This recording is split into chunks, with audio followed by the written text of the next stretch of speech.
아까 제가 아토피가 유전적인 요인이 거의 절반 정도라고 말씀드렸는데 그 유전적인 요인은 바로 피부 타입이에요. 원래 이제 다들 만져보시면 아시겠지만 내 동생이랑 나도 피부 타입이 좀 많이 다르고 어머님이랑 사실 다르긴 다른데 우리가 아토피가 있으신 분들은 만져보면 피부 타입이 거의 비슷하세요.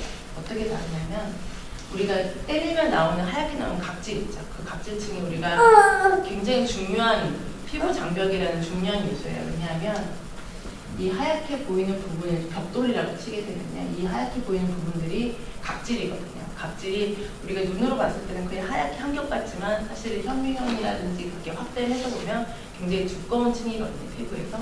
근데 이 각질층이 벽돌처럼 이렇게 켜켜이 이렇게 쌓여져 있는데 그 사이를 잘 이제 시멘트처럼 발라주는 게 피부의 지질막이에요. 지질막.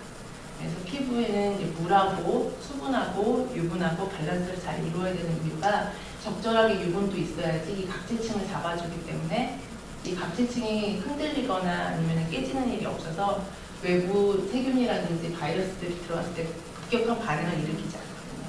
그래서 건강한 피부는 이렇게 켜켜이 이제 쌓여진 벽돌을 시멘트가 딱 발라놓은 것처럼 아주 견고하게 피부 장벽이 형성이 되어 있어요. 그런데 이게 원래 아토피가 있으신 분들은 이 각질층 자체 배열이 되게 불규칙적이거든요. 불규칙적이고 만져볼 때 거칠거칠하잖아요. 유분 자체도 많이 없어요. 수분도 없지만 유분도 없거든요. 피부 지질막도 이게 잘 견고하게 부착되게 도와주는 게 아니라 많이 이게 떨어져 있게 되고요. 그래서 미세하게 균열도 많이 생기게 되고 그 사이에 세균이라든지 바이러스들의 침입이 쉽기 때문에 그런 것들이 피부 안으로 들어와서 알레르기 반응들을 많이 발생을 시키는 거죠.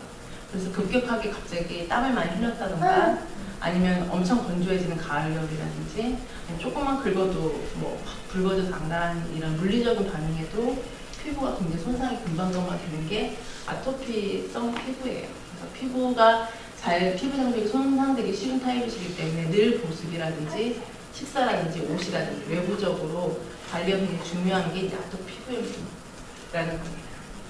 그럼 아토피 피부염을 어떻게 관리를 해야 되냐면 되게 기본적인 내용인데 사실 지키기는 되게 어려워요. 왜냐하면 습관화가 되게 어렵기 때문인데요.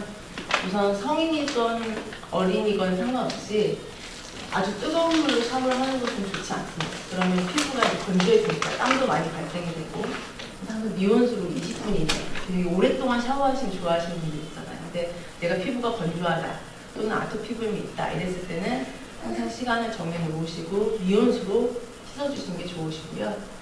우리가 중요한 게 뭐냐면 적절한 세안제를 쓰시는 거예요. 뭐냐면 우리가 예를 들면 아주 잘 닦이는 빨래비누 같은 경우는 쓰면 피부가 엄청 건조해지잖아요. 손은 느껴지실 텐데 그거는 알칼리성이에요. 그러니까 우리가 알칼리성을 가면 갈수록 뭐든지 때든 뭐든 잘 빨리거든요. 그런데 우리가 피부를 알칼리성을 씻는다고 하면 이게 뽀득뽀득한 느낌은 있겠지만 피부 장벽을 다 탈락시키고 손상시키는 거거든요.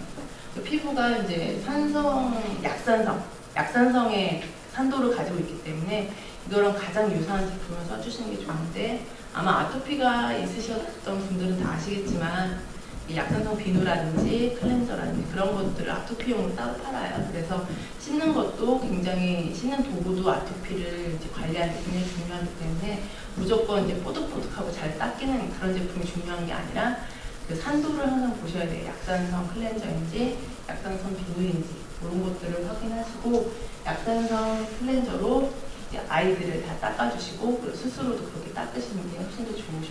그리고 비누보다는 무조건 이제 펌핑을 해서 쓰는 걸 제품 용기에 담겨 있는 걸 쓰는 게 좋으신데 비누는 어쨌든 쓰고 나면 그 위에 뭐든지 위에 물질이 있기 때문에 아이를 특히 닦을 때는 항상 펌핑을 해서 쓸 수 있는 걸 쓰시는 게 좋으십니다. 그리고 보습법은 이 보습 같은 경우는 별거 아닌 것 같지만 특히 남성분들은 또 끈적끈적한 거 싫어해서 별로 잘 하시지 않으시는데요. 별거 아닌 것도 굉장히 중요한 게 이제 보습이에요. 왜냐하면 우리가 소화 안 되면 위장이 약하신 분들은 뭐 밥을 적게 드시거나 안 드시면 그만인데 피부는 외부로 노출되어 있는 장기라고 보시면 되거든요. 우리 체중의 6분의 1 정도를 차지하는 굉장히 중요하고 큰 장인데 우리가 뭐 피부는 외부에 노출 안 시킬 수는 없잖아요. 옷을 아무리 입어도. 그래서 가을, 겨울이라든지 뭐 햇빛이라든지 이런 노출이 안 될 수 없기 때문에 무조건 외부적으로 보습이든 무급법이든 뭘 위에다 씌우는 거든 항상 외부적인 관리를 잘해야 되는 게 바로 이제 피부 질환들이에요. 그래서 보습법이 아토피에는 굉장히 중요합니다. 그래서 항상 우리가 에센스, 로션, 크림 막 다 쓰시잖아요. 근데 그거마다 좀 다른데요.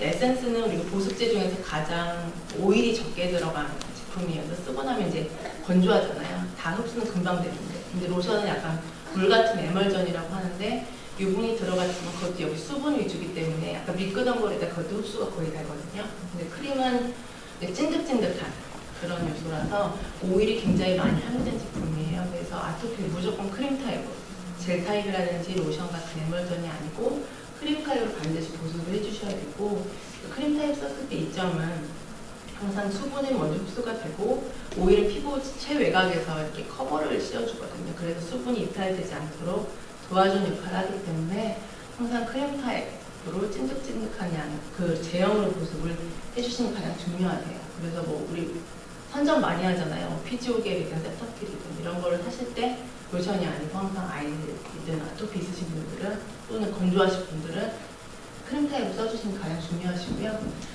하루 2번은 되게 모자라요. 아이들은 사실은 책 표면적이 작으니까 2번 정도면 적당한데 어른들 같은 경우는 저는 한 3시간 정도만 발라주시라고 하거든요.